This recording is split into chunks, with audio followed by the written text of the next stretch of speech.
Kodigehalli lady Don ಕೇಸ್ನಲ್ಲಿ ಈಗ ಬಹುದೊಡ್ಡ ಟ್ವಿಸ್ಟ್ ಸಿಗ್ತಾ ಇದೆ. ದಲಿತ ಮಹಿಳೆಯರಿಗೆ ನ್ಯಾಯ ಕೊಡಿಸಲು ಹೋಗಿದ್ದಂತಹ ಸಂಗೀತ ರಾಮ್, ನ್ಯಾಯಕ್ಕಾಗಿ ವೆಂಕಟರಾಜು ಕಚೇರಿಗೆ ಹೋಗಿದ್ದ ಸಂಗೀತ ರಾಮ್, ಇತ್ತ ಮೇ 8ರಂದು ವೆಂಕಟರಾಜು ಕಚೇರಿಗೆ ತೆರಳಿದ ಸಂಗೀತ ರಾಮ್ ಶಿವಾಜಿನಗರ ಇದೆ, ಅಲ್ಲಿ ವಿಜಯಲಕ್ಷ್ಮಿ ಮತ್ತು ದೇವಿಕಾ ಎಂಬುವವರ ಜಾಗ ಏನಿದೆ ಅದು 6 ವರ್ಷದ ಹಿಂದೆ ಸೇಲ್ ಅಗ್ರಿಮೆಂಟ್ ಮಾಡಿದಂತಹ ವೆಂಕಟರಾಜು. ಹಾಗಾಗಿ ಅವರಿಗೆ ನ್ಯಾಯವನ್ನ ಕೊಡಿಸಬೇಕು ಅಂತ ಹೇಳಿ ಈ ಲೇಡಿ ಡಾನ್ ಅವರ ಕಚೇರಿಗೆ ನುಗ್ಗಿ ಮಾತನಾಡಿರೋದು ಅಂತ ಟ್ವಿಸ್ಟ್ ಈಗ ಸಿಗ್ತಾ ಇರೋದು. ಇನ್ನು ಜಾಗ ಮಾರಿಸಿ ಕೊಡ್ತೇನೆ ಅಂತ ಹೇಳಿ ಅಗ್ರಿಮೆಂಟ್ ಅನ್ನ ಮಾಡಿಸ್ಕೊಂಡಿದ್ದಂತಹ ಈ ಭೂಪ ವೆಂಕಟರಾಜು ಇಲ್ಲಿಯವರೆಗೂ ಕೂಡ ಸೇಲ್ ಮಾಡದೆ ಹಾಗೇ ಇದ್ದಾನೆ, ಹಣವನ್ನು ಕೂಡ ನೀಡದೇ ಇದ್ದಾನೆ. ಇದೇ ವಂಚನೆ ಆರೋಪದ ಅಡಿಯಲ್ಲಿ ನಾವು ವೆಂಕಟರಾಜು ಅವರ ಕಚೇರಿಗೆ ನುಗ್ಗಿ ಮಾತನಾಡಿದ್ದು ಅಂತ ಈಗ ಮಹಿಳೆ ಹೇಳ್ತಾ ಇರುವಂತಹ ಟ್ವಿಸ್ಟ್ ಇದೆ.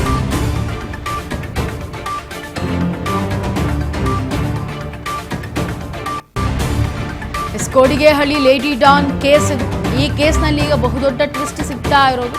ದಲಿತ ಮಹಿಳೆಯರಿಗೆ ನ್ಯಾಯ ಕೊಡಿಸೋದಕ್ಕೆ ಹೋಗಿದ್ದ ಸಂಗೀತ ರಾಮ್ ಮೇ 8ರಂದು ವೆಂಕಟರಾಜು ಕಚೇರಿ ತೆರಳಿದ್ರು.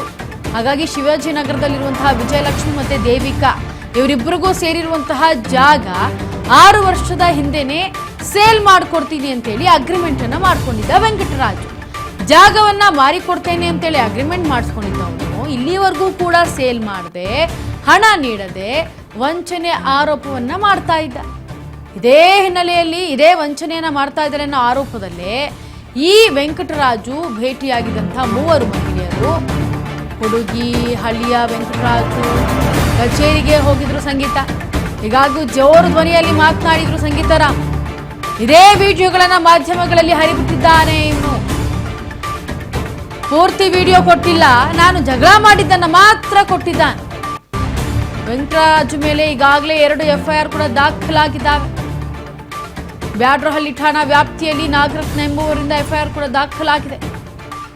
ಹಣ ಪಡೆದು ಈ ರೀತಿ ಸೈಟ್ ನೀಡದೆ, ದುಡ್ಡು ನೀಡದೆ ಈ ರೀತಿಯಾಗಿ ಮೋಸ ಮಾಡ್ತಿದ್ದ. ಹಾಗಾಗಿ ನಾನು ಏರು ಧ್ವನಿಯಲ್ಲಿ ಮಾತನಾಡಿದೆ ಅಂತೇಳಿ ಸಂಗೀತ ರಾಮ್ ಹೇಳ್ತಾ ಇರೋದು.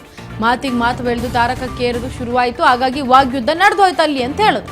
ಇನ್ನು ಸಂಗೀತ ರಾಮ್ ಮೊಬೈಲ್ ಅನ್ನ ಕೂಡ ವೆಂಕಟರಾಜು ಕಿತ್ಕೊಂಡು ಇದ್ದ ಅನ್ನೋ ಆರೋಪಗಳು ಕೂಡ ಕೇಳಿ ಬರ್ತಾ ಇದೆ. ಹೀಗಾಗಿ ಜೋರು ಧ್ವನಿಯಲ್ಲಿ ಮಾತನಾಡಿದೆ, ನಾನು ಅವರಿಗೋಸ್ಕರ ಅವರಿಗೆ ನ್ಯಾಯ ಕೊಡಿಸ್ಬೇಕು ಅನ್ನೋ ನಿಟ್ಟಿನಲ್ಲಿ ನಾನು ಜೋರು ಧ್ವನಿಯಲ್ಲಿ ಮಾತನಾಡಿದೆ. ಇದೇ ವಿಡಿಯೋಗಳನ್ನ ಮಾಧ್ಯಮಗಳಲ್ಲಿ ಹರಿಬಿಟ್ಟಿದ್ದಾರೆ.